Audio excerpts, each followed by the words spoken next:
A'udzubillahi minasyaitonirrajim. Bismillahirrahmanirrahim. Assalamualaikum warahmatullahi wabarakatuh. Alhamdulillahirabbil alamin wassalatu wassalamu ala asyrafil anbiya'i wal mursalin wa ala alihi washabbihi ajmain. Allahumma shalli ala sayidina Muhammadin wa ala ali sayidina Muhammad. Subhanaka la ilma lana illa ma 'allamtana innaka antal alimul hakim. Rabbi shrah li sadri wa yassir li amri wahlul 'uqdatam min lisani yafqahu qawli. Rabbana yassir wa la tu'assir, Rabbana tammim bil khair, wa la haula wa la quwata illa billahil aliyyil azim. Amma ba'. Alhamdulillah sahabat-sahabat semua, pada pagi ini kita berjumpa lagi untuk menyambung huraian mengenai buku khusyuk dalam solat. Maka hari ini kita masuk kepada bab 25, muka surat 119. Moga sahabat semua dalam rahmat dan redha Allah Subhanahu Wa Taala. Tajuk pada hari ini ialah bab 25, meninjau akhirat melalui solat yang khusyuk. Tajuk ini memfokuskan iaitu apa yang disebut oleh pengarang Tuan Guru almarhum Tuan Guru Ni Aziz rahimahullah, di mana perlunya kita khusyuk dalam solat, hadirkan hati dalam solat yang membolehkan kita untuk merasai kewujudan hari akhirat dan merasai kesebutan dan kedahsyatan akhirat. Baik, kita tengok huraian muka surat 119. Allah Subhanahu Wa Taala berfirman, wa aqimis solata li zikri, dan didirikanlah solat untuk mengingati aku. Surah Taha ayat 14. Begitu juga surah Al-A'raf ayat 205, wala takum minal ghafilin, jangan kamu termasuk orang-orang yang lalai. Dan dalam surah Al-Mu'minun ayat 1 hingga 2, qad aflahal mu'minun allazina hum fi salatihim khashi'un. Sungguhnya beruntunglah orang beriman, iaitu orang-orang yang khusyuk dalam solatnya. Surah Al-Mu'minun ayat 1 hingga 2.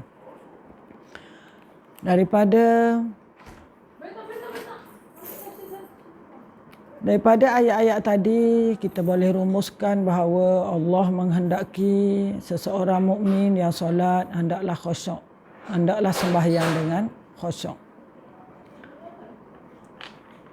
Jadi Allah Subhanahu Wa Taala menghendaki agar manusia melakukan atau mukmin melakukan solat, jika boleh semasa mendirikan solat itu dengan hati yang begitu rapat dengan Allah Subhanahu Wa Taala sehingga hati merasa sayu dan mengalirkan air mata.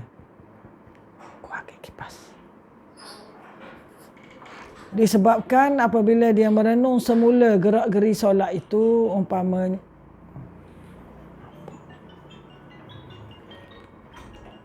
jawab nampak. Jadi pertama sekali Allah nak kita agar kita melakukan solat, jika boleh masa mendirikan solat tu dengan hati yang rasa kita rapat dengan Allah Subhanahu Wa Taala, sehingga hati rasa sayu dan mengalirkan air mata. Ini yang payah pada kita kan, jarang orang solat, jarang orang melakukan solat tapi mengalirkan air mata. Susah.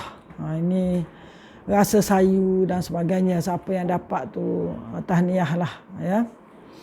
Disebabkan sebab apa dia rasa sayu dan mengalir air mata? Sebab dia merenung semula apabila dia rokok, dia sujud, dia amati sungguh-sungguh, menghayati sungguh-sungguh amalan rokok dan sujud tu, sehingga dia menghayati perbuatan rokok dan sujud tu, dia merasa hinanya dirinya dan dia merasa hebatnya Allah Subhanahu Wa Taala, dan dia akan bertemu Allah di akhirat nanti.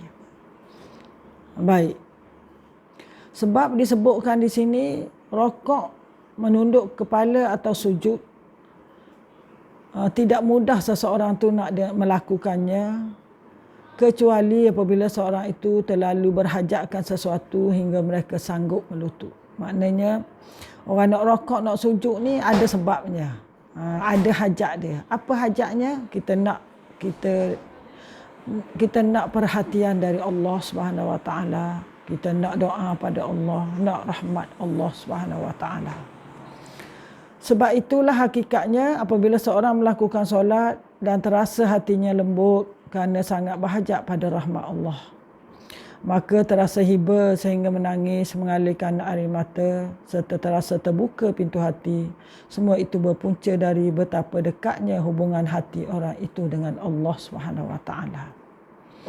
Jadi kita boleh buat rumusan di sini daripada apa yang ditulis oleh tuan pengarang ini, bahawa Allah Subhanahu Wa Taala menghendaki semasa kita solat tu hati kita rapat dengan Allah. Sehingga sayu dan mengalirkan air mata, terutama masa sujud, masa rokok, ya, menghayati nilai rokok dan sujud.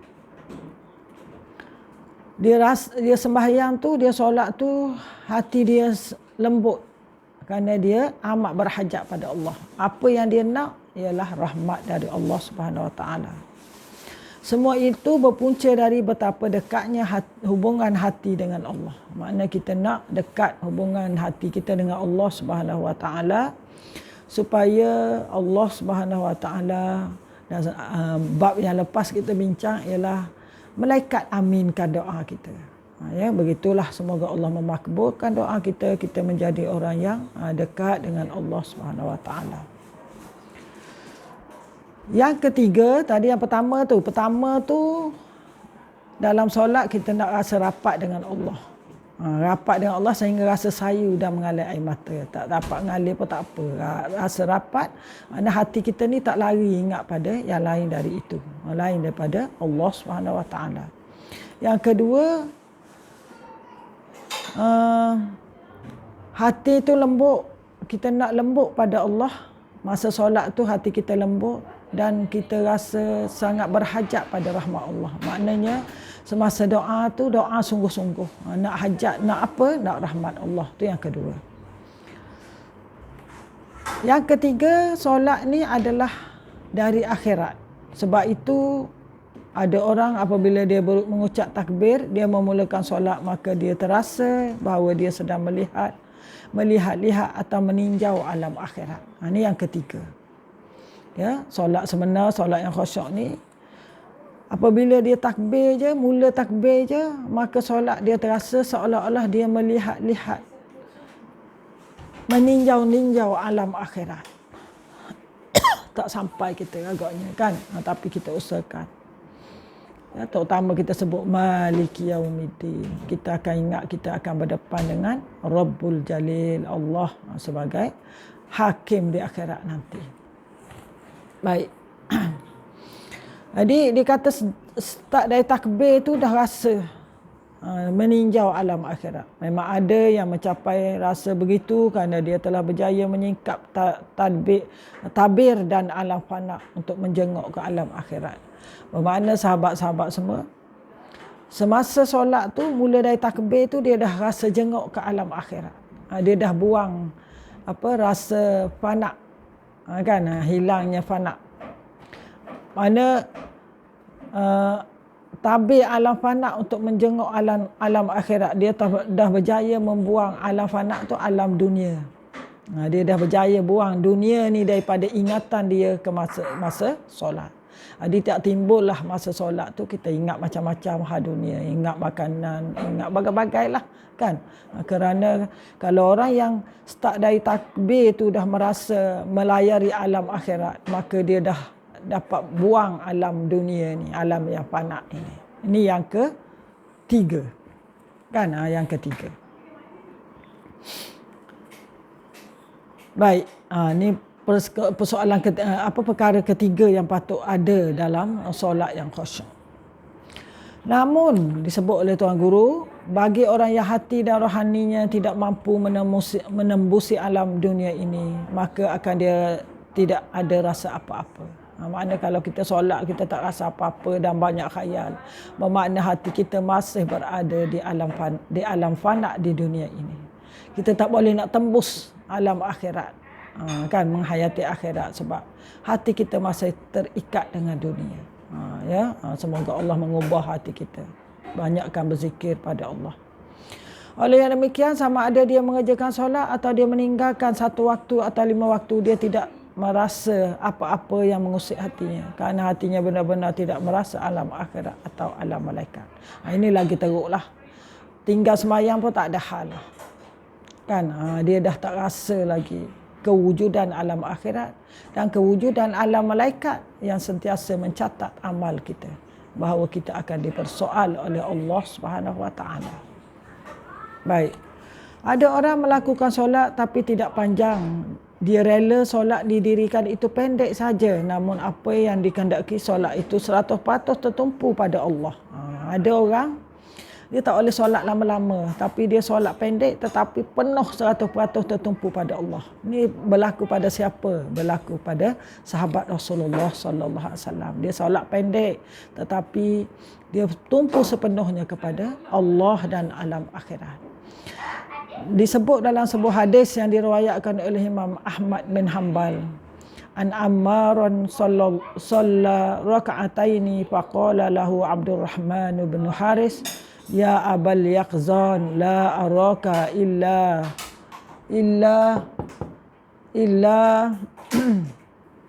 qad khafaftahuma, qala hal naqastu min hududiha syai'an, qala la walakin khafaftahuma, qala inni badartu bihima saw'a, inni sami'tu Rasulullah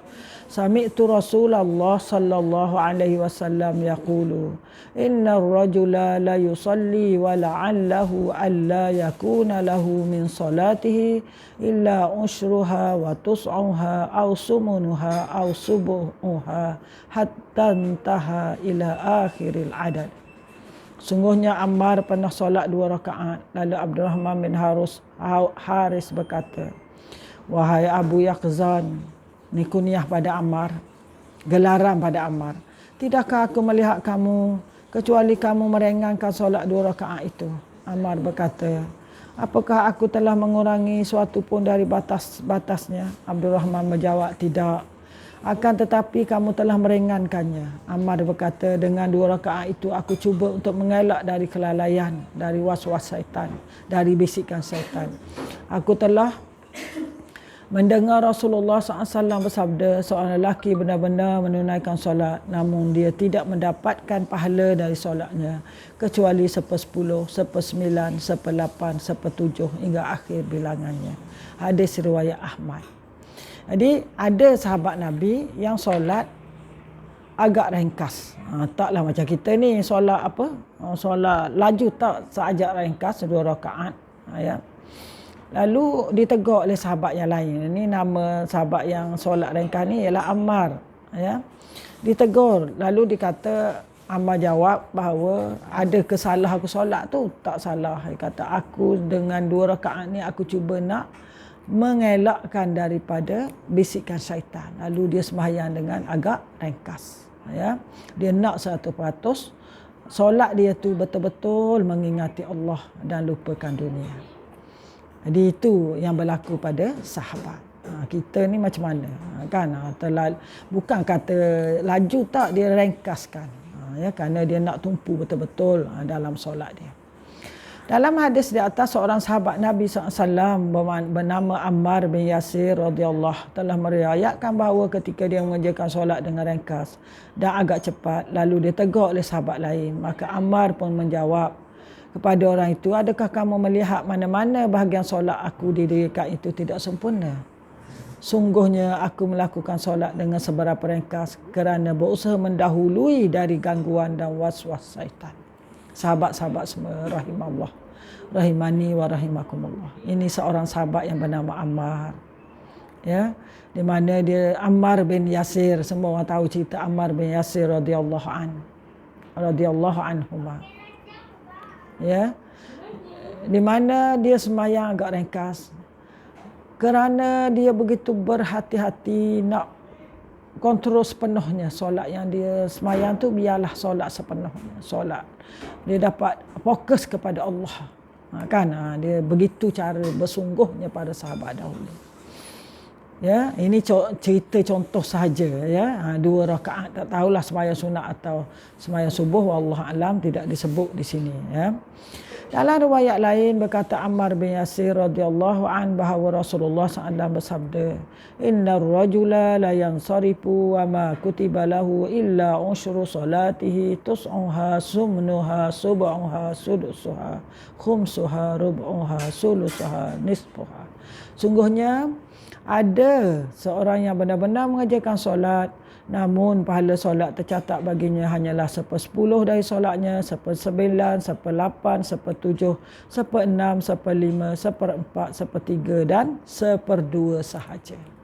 Hadis riwayat Abu Daud. Jadi di sini kita nampak solat ini Rasulullah telah tegaskan bahawa solat ini akan dinilai di akhirat oleh Allah Subhanahu Wa Taala berdasarkan sekadar sekadar mana hati kita ingat dan tidak lalai pada Allah. Ya, jadi solat ni akan dinilai pahalanya oleh Allah mengikut kadar mana kita ingat, hati kita ni tidak lalai dan ingat pada Allah. Sebab tu dalam hadis tadi dan sebelumnya kita dah baca hadis ni, ada yang dapat hanya 1/9 saja, ada 1/8, ada 1/4, 1/3 dan ada separuh.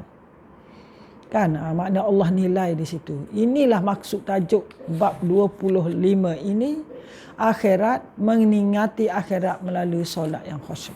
Makna perlunya kehadiran hati dalam solat supaya kita sembahyang tu kita betul-betul ingat Allah, ingat apa yang kita baca, kita khusyuk supaya dapat ganjaran yang sepenuhnya dari Allah di akhirat, dan ia boleh pantul pula dalam kehidupan kita untuk menjadi orang yang bertakwa, takut pada Allah, taat pada Allah, merasa keberadaan Allah bersama kita, yang kita sebut sebagai muraqabatullah ya.